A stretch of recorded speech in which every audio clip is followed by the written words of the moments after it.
شاید ہمارے پاس میں کیا کچھ ہوا اس کو سننے کے بعد آپ کے اندر اور جوش اور جذبہ پیدا ہو جائے کہ ہم نے آگے بڑھنا ہے، ہم نے ترقی کرنی ہے۔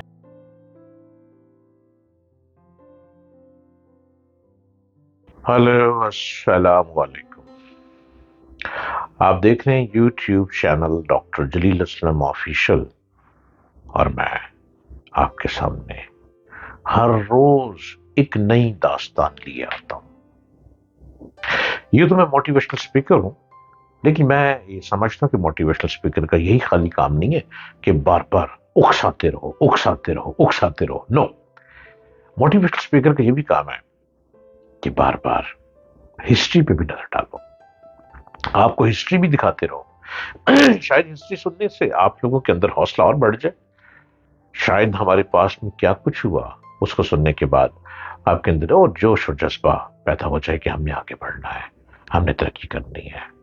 تو اسی طرح میں ہر روز مختلف گفتگو لیے آپ کے سامنے آتا ہوں، اور آپ دیکھتے رہیے ڈاکٹر جلیل اسلم آفیشل یوٹیوب چینل۔ کیا حضرت آدم علیہ السلام سے پہلے بھی زمین پر کوئی رہتا تھا؟ یہ کوشچن ہے۔ کیا زمین پر حضرت آدم علیہ السلام سے پہلے بھی انسان آباد تھے؟ سب سے حسین مخلوق کون سی ہے؟ کیا آپ جانتے ہیں علماء و ماہرین کا کہنا ہے کہ سیدنا آدم علیہ السلام کی دنیا میں تشریف آوری سے پہلے زمین پر 28 قسم کی مخلوقات آباد تھیں۔ مختلف زمانوں میں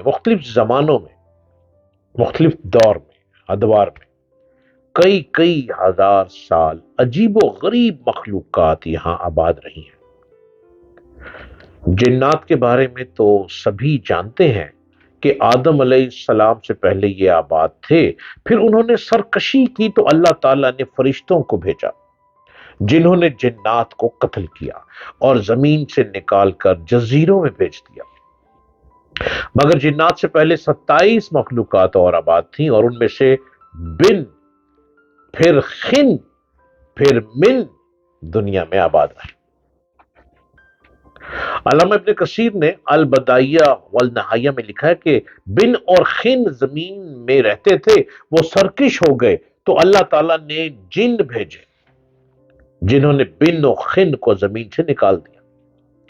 یہاں یہ یاد رکھیں کہ سب کو قتل نہیں کیا گیا، بلکہ ان کو زمین کی حدود سے نکال دیا۔ ممکن ہے کہ وہ کسی اور زمین، کسی اور سیارے پر آباد ہو چکے ہوں اور وہی خلائی مخلوق ہوں۔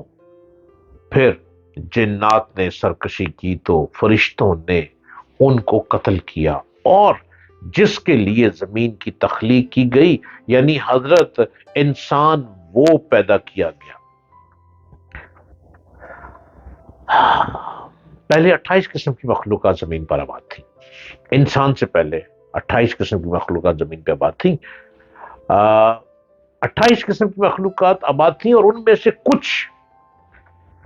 کچھ پروں والی مخلوق تھی جن کی زبان ایسی تھی جیسے کچھ بج رہا ہے، کچھ کے 2 جسم ایک سر تھا، ایک جسم شیر سا اور ایک پرندے سا، اور ان بال اور ناخن، ان کے بال اور ناخن تھے۔ کچھ کے 2 سر، ایک آگے کی جانب اور دوسرا پیچھے کی جانب ہوتا تھا۔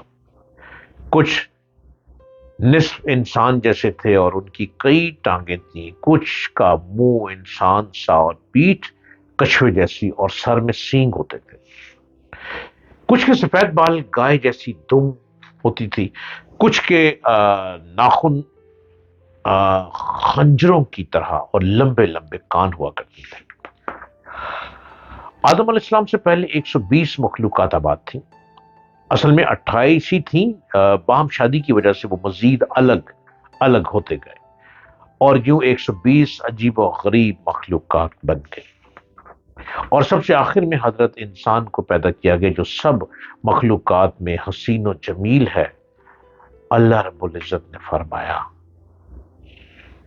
ہم نے انسان کو سب سے اچھی صورت میں پیدا کیا. اور حدیث پاک میں ہے کہ اللہ رب العزت نے آدم علیہ السلام کو اپنی پسندیدہ ترین صورت پر پیدا کیا. سابقہ مخلوقات میں سے کچھ کے نشانات ملتے رہتے ہیں جن کو سائنسدان ایلین یعنی دوسرے سیاروں کی مخلوق قرار دیتے ہیں، اور کچھ سمندروں جزیروں میں چھپے ہوئے ہیں. الجزائر میں موجود بہت بڑے پہاڑی سلسلے کی غاروں میں کچھ مخلوقات کی ان کے زمانے کی تصاویر ہیں جو دریافت ہوئی ہیں. اس سے آپ کچھ اندازہ لگا سکتے ہیں بعض کے نزدیک یاجوج و ماجوج انہی سابقہ مخلوقات میں سے ہیں جو اب تک سکندر ذوالقرنین کی بنائی دیوار کے پیچھے بند ہے. اور بعض حدیث میں 2 عظیم شہروں کا ذکر ہے جو اس دنیا سے بھی بڑے ہیں، ایک مشرق میں اور ایک مغرب میں، وہاں بھی مخلوق آباد ہے. تو اس کا مطلب یہ ہوا کہ مخلوقات تو پہلے سے چلی آ رہی ہیں، اور وہ پہلے سے مخلوقات کیا کہیں نہ کہیں انوالو ہو جاتی ہیں. یہ تو روحانی، اسپرچل اور صوفیزم ہی آپ کو زیادہ تفصیل سے بتا سکتی ہے.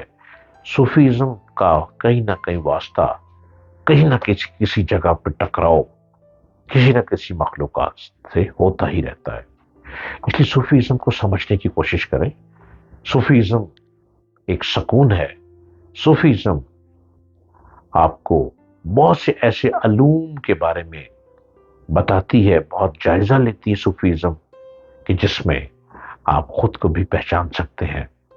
انسان کو بہت اچھی طرح پہچان سکتا ہے، اور انسان اپنے ہی من میں ڈوب کر اپنے آپ کو پا لیتا ہے.